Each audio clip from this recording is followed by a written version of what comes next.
This is Rental, a very short horror game, and despite the short runtime, being able to be completed in less than 10 minutes, it still managed to make me uncomfortable and put me on edge with the atmosphere alone.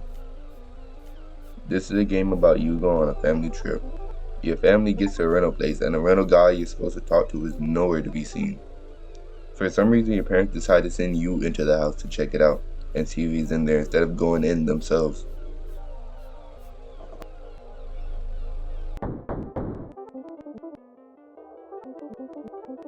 Upon entering the house, the door immediately shuts behind you. And when you find the rental guy, he freaks out and tells you to gather stuff to perform a ritual.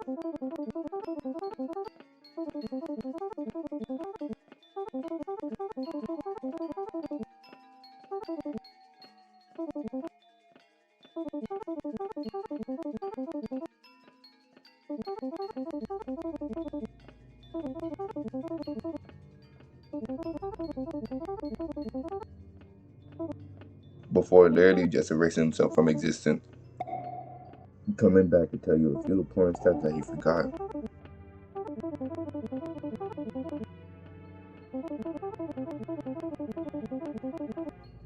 and then doing it again. After that, I started to look around for the objects I had been told to find. An angry man, a woman behind bars, 3 candles, 6 crosses.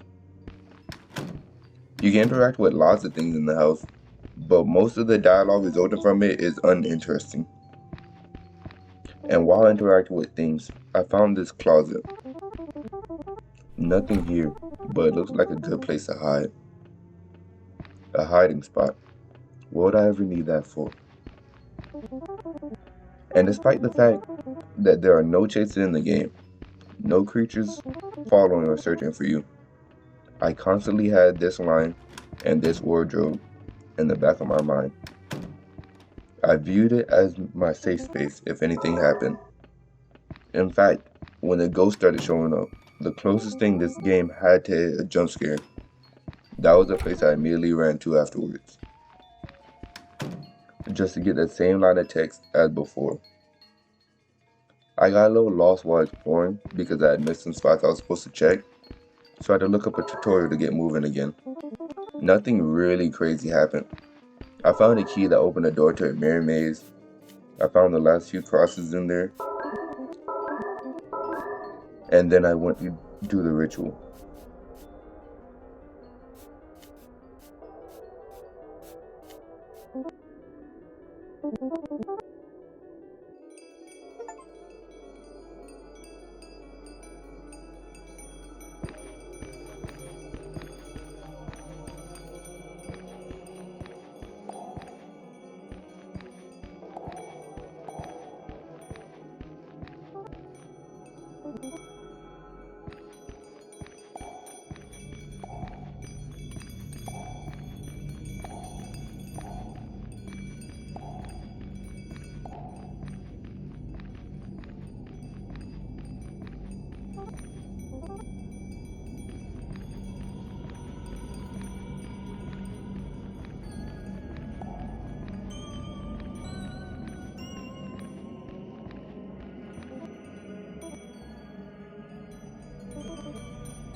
The big reveal happened that the whole game was just a dream, and despite that lackluster ending and the fact that there was no real monster, I was on edge the whole time.